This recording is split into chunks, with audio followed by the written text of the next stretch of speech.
O Homem que Sabia Javanês, de Lima Barreto. Narrado por Eduardo Teller. Em uma confeitaria, certa vez, ao meu amigo Castro, contava eu as partidas que havia pregado, as convicções e as respeitabilidades para poder viver. Houve mesmo uma dada ocasião, quando estive em Manaus, em que fui obrigado a esconder a minha qualidade de bacharel para mais confiança obter dos clientes, que afluíam ao meu escritório de feiticeiro e adivinho. Contava eu isso. O meu amigo ouvia-me calado, embevecido, gostando daquele meu Gil Blas vivido, até que, em uma pausa da conversa, ao esgotarmos os copos, observou a esmo. Tens levado uma vida bem engraçada, Castelo. Só assim se podes viver. Isto de uma ocupação única, sair de casa a certas horas, voltar a outras, aborrece, não achas? Não sei como me tem aguentado lá no consulado. Cansa-se, mas não é disso que me admiro. O que me admira é que tenhas corrido tantas aventuras aqui, neste Brasil imbecil e burocrático. Qual? Aqui mesmo, meu caro Castro, se podes arranjar belas páginas de vida. Imagina tu que eu já fui professor de javanês. Quando? Aqui? Depois que voltaste do consulado? Não, antes, e por sinal, fui nomeado cônsul por isso. Conta lá como foi. Bebes mais cerveja? Bebo. Mandamos buscar mais outra garrafa, enchemos os copos e continuei. Eu tinha chegado havia pouco ao Rio. Estava literalmente na miséria. Vivia fugido de casa de pensão em casa de pensão, sem saber onde e como ganhar dinheiro, quando li no Jornal do Comércio o anúncio seguinte. Precisa-se de um professor de língua javanesa, cartas, etc. Ora, disse cá comigo, está ali uma colocação que não terá muitos concorrentes. Se eu capiscasse 4 palavras, ia apresentar-me. Saí do café e andei pelas ruas, sempre a imaginar-me professor de javanês, ganhando dinheiro, andando de bonde sem encontros desagradáveis com os cadáveres. Insensivelmente dirigi-me à Biblioteca Nacional.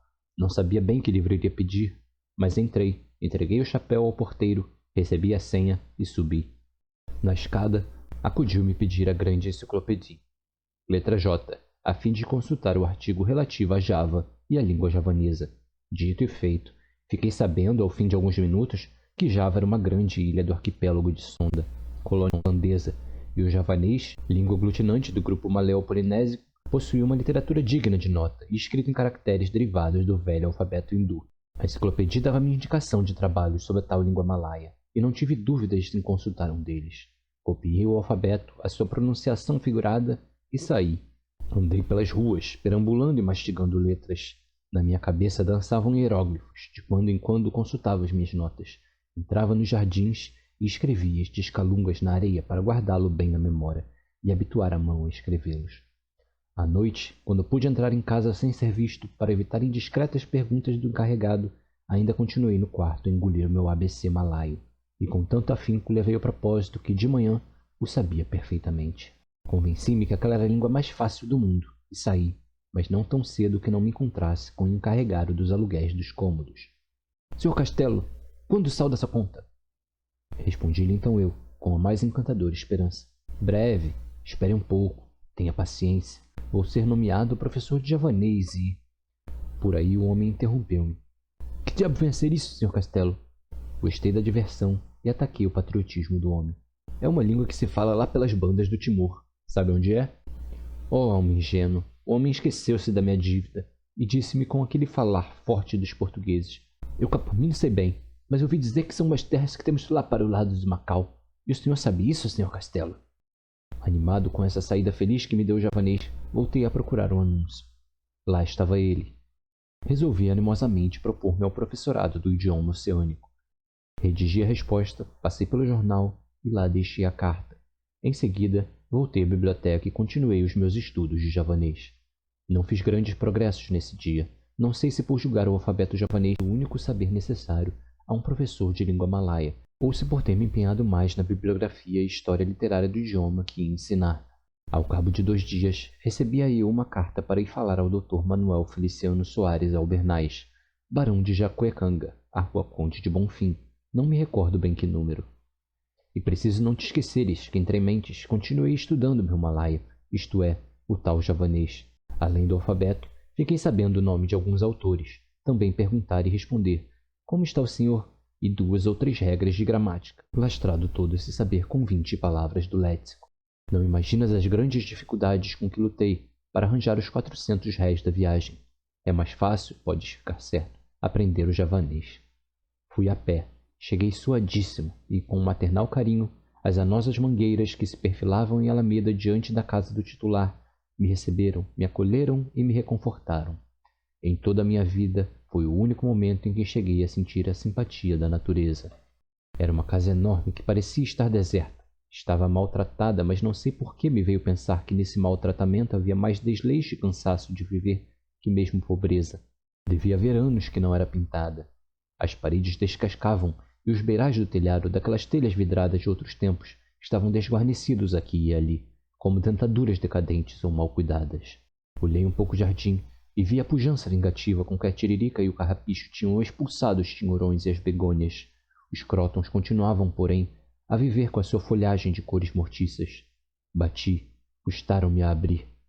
Veio, por fim, um antigo preto africano, cujas barbas e cabelos de algodão davam à sua fisionomia uma aguda impressão de velhice, doçura e sofrimento. Na sala havia uma galeria de retratos.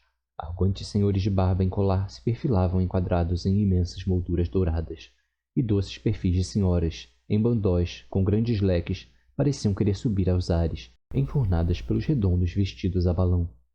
Mas daquelas velhas coisas, sobre as quais a poeira punha mais antiguidade e respeito, a que gostei mais de ver foi um belo jarrão de porcelana da China ou da Índia, como se diz. Aquela pureza da louça, a sua fragilidade, a ingenuidade do desenho e aquele seu fosco brilho de luar diziam-me a mim que aquele objeto tinha sido feito por mãos de criança, a sonhar, para encanto dos olhos fatigados dos velhos desiludidos. Esperei um instante o dono da casa. Tardou um pouco, um tanto trôpego, com um lenço de alcobaça na mão, tomando veneravelmente o cimonte de atanho. Foi cheio de respeito que o vi chegar. Tive vontade de ir-me embora. Mesmo se não fosse ele o discípulo, era sempre um crime mistificar aquele ancião, cuja velhice trazia à tona do meu pensamento alguma coisa de augusto, de sagrado. Hesitei, mas fiquei. Eu sou, avancei, o professor de javanês que o senhor disse precisar. Sente-se, respondeu o velho. O senhor é daqui? Do Rio? Não, sou de Canavieiras. Como? Fez ele. Fale um pouco mais alto, que sou surdo. Sou de Canavieiras, na Bahia, insisti eu. Onde fez os seus estudos? Em São Salvador. E onde aprendeu o javanês? Indagou ele, com aquela teimosia peculiar aos velhos. Não contava com essa pergunta, mas imediatamente arquitetei uma mentira. Contei-lhe que meu pai era javanês, tripulante de um navio mercante, viera ter a Bahia. Estabelecera-se nas proximidades de Canavieiras como pescador, casara, prosperara, e fora com ele que aprendi javanês. E ele acreditou? E o físico? Perguntou meu amigo, que até então me ouvira calado. Não sou, objetei, lá muito diferente de um javanês. Estes meus cabelos corridos, duros e grossos, e a minha pele basané podem dar-me muito bem o aspecto de um mestiço de malaio. Tu sabes bem que entre nós há de tudo. Índios, malaios, taitianos, malgaches, quanches, até godos. É uma comparsaria de raças e tipos de fazer inveja ao mundo inteiro. Bem, fez meu amigo, continua. O velho, emendei eu, ouviu-me atentamente, considerou demoradamente o meu físico, pareceu que me julgava de fato filho de malaio, e perguntou-me com doçura. Então está disposto a ensinar-me javanês? A resposta saiu-me sem querer. Pois não. O senhor há de ficar admirado, aduziu o barão de Jacuecanga, que eu, nesta idade, ainda queira aprender qualquer coisa, mas não tenho que admirar. Tem-se visto exemplos e exemplos muito fecundos. O que eu quero, meu caro senhor... Castelo, adiantei eu. O que eu quero, meu senhor Castelo, é cumprir um juramento de família. Não sei se o senhor sabe que eu sou o neto do conselheiro Abernais, aquele que acompanhou Pedro I, quando abdicou. Voltando de Londres, trouxe para aqui um livro em língua esquisita. Aqui tinha grande estimação. Por um hindu siamês que lhe dera em Londres, em agradecimento a não sei que serviço prestado por meu avô. Ao morrer, meu avô chamou meu pai e lhe disse: Filho, tenho este livro aqui, escrito em javanês. Disse-me quem o deu que ele evita desgraças e traz felicidade para quem o tem. Eu não sei nada ao certo. Em todo caso, guarda-o. Mas se queres que o fado que me deitou o sábio oriental se cumpra, Faze com que teu filho o entenda, para que sempre a nossa raça seja feliz. Meu pai, continuou o velho barão, não acreditou muito na história, contudo guardou o livro. Às portas da morte, ele me deu e disse-lhe que prometera ao pai. Em começo, pouco caso fiz da história do livro. Deitei-o a um canto e fabriquei minha vida. Cheguei até a esquecer-me dele, mas, de uns tempos a esta parte, tenho passado por tanto desgosto, tantas desgraças têm caído sobre a minha velhice, que me lembrei do talismã da família.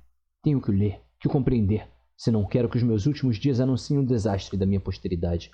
E para entendê-lo, é claro, que preciso entender o javanês. Eis aí. Calou-se e notei que os olhos do velho se tinham orvalhado. Enxugou discretamente os olhos e perguntou-me se queria ver o tal livro. Respondi-lhe que sim. Chamou o criado, deu-lhe as instruções e explicou-me que perdera todos os filhos, sobrinhos, só lhe restando uma filha casada, cuja prole, porém, estava reduzida a um filho, débil de corpo e de saúde frágil e oscilante. Veio o livro. Era um velho calamaço, um enquarto antigo, encadernado em couro, impresso em grandes letras em um papel amarelado e grosso. Faltava a folha do rosto, e por isso não se podia ler a data da impressão. Tinha ainda umas páginas de prefácio, escritas em inglês, onde li que se tratava das histórias do príncipe Kulanga, escritor javanês de muito mérito. Logo informei disso o velho barão que, não percebendo que eu tinha chegado aí pelo inglês, ficou tendo em alta consideração o meu saber malaio. Estive ainda folheando o cartapacio, a laia de quem sabe magistralmente aquela espécie de vasconço, até que afinal contratamos as condições de preço e de hora, comprometendo-me a fazer com que ele lesse o tal alfarrábio antes de um ano. Dentro em pouco, dava a minha primeira lição, mas o velho não foi tão diligente quanto eu. Não conseguia aprender a distinguir e a escrever nem sequer 4 letras. Enfim, com metade do alfabeto levamos um mês, e o senhor barão de Jacuecanga não ficou lá muito senhor da matéria. Aprendia e desaprendia. A filha e o genro, penso que até aí nada sabiam da história do livro. Vieram a ter notícias do estudo do velho. Não se incomodaram, acharam graça e julgaram a coisa boa para distraí-lo. Mas com que tu vais ficar assombrado, meu caro Castro? É com a admiração que o genro ficou tendo pelo professor de javanês. Que coisa única! Ele não se cansava de repetir. É um assombro, tão moço. Se eu soubesse isso, onde eu estava? O marido de Dona Maria da Glória, assim se chamava a filha do barão, era desembargador, homem relacionado e poderoso, mas não se pejava em mostrar diante de todo mundo a sua admiração pelo meu javanês. Por outro lado, o barão estava contentíssimo. Ao fim de 2 meses, desistira da aprendizagem e pedira-me que lhe traduzisse, um dia sim, outro não, um trecho do livro encantado. Bastava entendê-lo, disse-me ele. Nada se opunha que outrem o traduzisse e ele ouvisse. Assim evitava a fadiga do estudo e cumpria um encargo. Sabes bem que até hoje nada sei de javanês, mas compus umas histórias bem tolas, impingias ao velhote como sendo do crônico. Como ele ouvia aquelas bobagens. Ficava estático, como se estivesse a ouvir palavras de um anjo, e eu crescia aos seus olhos. Fez-me morar em sua casa, enchi-me de presentes, aumentava-me o ordenado, passava, enfim, uma vida regalada. Contribuiu muito para isso o fato de ele receber uma herança de um seu parente esquecido que vivia em Portugal. O bom velho atribuiu a coisa ao meu javanês, e eu estive quase a crê-lo também. Fui perdendo os remorsos, mas, em todo caso, sempre tive medo que me aparecesse pela frente alguém que soubesse o tal patuá malaio, e esse meu temor foi grande quando o doce barão me mandou com uma carta ao Visconde de Caruru para que me fizesse entrar na diplomacia.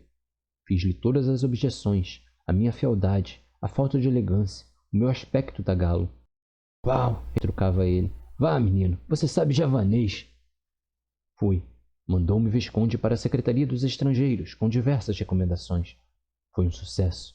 O diretor chamou os chefes de seção. Vejam só, um homem que sabe javanês, que portento! Os chefes de seção levaram meus oficiais e amanuenses, e houve um destes que me olhou mais com ódio do que com inveja ou admiração.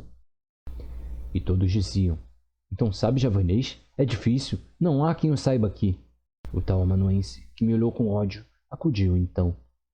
É verdade, mas eu sei caná que o senhor sabe? Disse-lhe que não, e fui à presença do ministro. A alta autoridade levantou-se, pôs as mãos às cadeiras, consertou o pincenez no nariz e perguntou, então, sabe javanês? Respondi-lhe que sim, e à sua pergunta onde eu tinha aprendido, contei-lhe a história do tal pai javanês. Bem, disse-me o ministro, o senhor não deve ir para a diplomacia. O seu físico não se presta. Bom seria um consulado na Ásia ou Oceania. Por ora não há vaga, mas vou fazer uma reforma e o senhor entrará. De hoje em diante, porém, fica adiado ao meu ministério e quero que, para o ano, parta para Bali, onde vai representar o Brasil no Congresso de Linguística. Estude, leia o Rovelack, Max Miller e outros. Imagina tu que eu até aí nada sabia de javanês, mas estava empregado e iria representar o Brasil em um congresso de sábios. O velho barão veio a morrer. Passou o livro ao genro para que o fizesse chegar ao neto, quando tivesse a idade conveniente, e fez-me uma deixa no testamento. Pus-me com afã no estudo das línguas maleopolinésicas, mas não havia meio. Desjantado, bem vestido, bem dormido, não tinha energia necessária para fazer entrar na cachola aquelas coisas esquisitas. Comprei livros, assinei revistas, Revue Anthropologique et Linguistique, Proceedings of the English Oceanic Association, Arquivo Glotológico Italiano, o diabo, mas nada, e a minha fama crescia. Na rua, os informados apontavam, dizendo aos outros: lá vai o sujeito que sabe javanês. Nas livrarias, os gramáticos consultavam-me sobre a colocação dos pronomes no tal jargão das ilhas de Sonda. Recebia cartas dos eruditos do interior. Os jornais citavam o meu saber e recusei aceitar uma turma de alunos sequiosos de entenderem um tal javanês. A convite da redação, escrevi no Jornal do Comércio um artigo de 4 colunas sobre literatura javanesa antiga e moderna. Como, se tu nada sabias? Interrompeu-me o atento Castro. Muito simplesmente, primeiramente descrevi a ilha de Java, com o auxílio de dicionários e umas poucas de geografias, e depois citei a mais não poder. E nunca duvidaram? Perguntou-me ainda o meu amigo. Nunca. Isto é, uma vez quase fico perdido. A polícia prendeu um sujeito, um marujo, um tipo bronzeado que só falava uma língua esquisita. Chamaram diversos intérpretes. Ninguém o entendia. Fui também chamado, com todos os respeitos que a minha sabedoria merecia, naturalmente. Demorei-me em ir, mas fui, afinal. O homem já estava solto, graças à intervenção do cônsul holandês, a quem ele se fez compreender com meia dúzia de palavras holandesas. E o tal marujo era javanês. Uf! Chegou, enfim, a época do congresso. E lá fui para a Europa. Que delícia! Assisti à inauguração e às sessões preparatórias. Escreveram-me na seção do Tupi-Guarani e eu abalei para Paris. Antes, porém, fiz publicar no Mensageiro de Bali o meu retrato, notas biográficas e bibliográficas. Quando voltei, o presidente pediu-me desculpas por ter me dado aquela sessão. Não conhecia os meus trabalhos e julgara que, por ser eu americano brasileiro, me estava naturalmente indicado a seção do Tupi-Guarani. Aceitei as explicações e até hoje ainda não pude escrever as minhas obras sobre o javanês para lhe mandar conforme prometi. Acabado o congresso, fiz publicar extratos do artigo do Mensageiro de Bali, em Berlim, em Turim e Paris, onde os leitores de minhas obras me ofereceram um banquete, presidido pelo senador Gouraud. Custou-me toda essa brincadeira, inclusive o banquete que me foi oferecido, cerca de 10.000 francos, quase toda a herança do crédulo e bom barão de Jacuecanga. Não perdi meu tempo nem meu dinheiro, passei a ser uma glória nacional e, ao saltar no cais de Farru, recebi uma ovação de todas as classes sociais e o presidente da República, dias depois, convidava-me para almoçar em sua companhia. Dentro de 6 meses, fui despachado cônsul em Havana, onde estive 6 anos e para onde voltarei, a fim de aperfeiçoar os meus estudos das línguas da Malaia, Melanésia e Polinésia. É fantástico, observou Castro, agarrando o copo de cerveja. Olha, se não fosse estar contente, sabes que ia ser? Que? Bacteriologista iminente. Vamos? Vamos.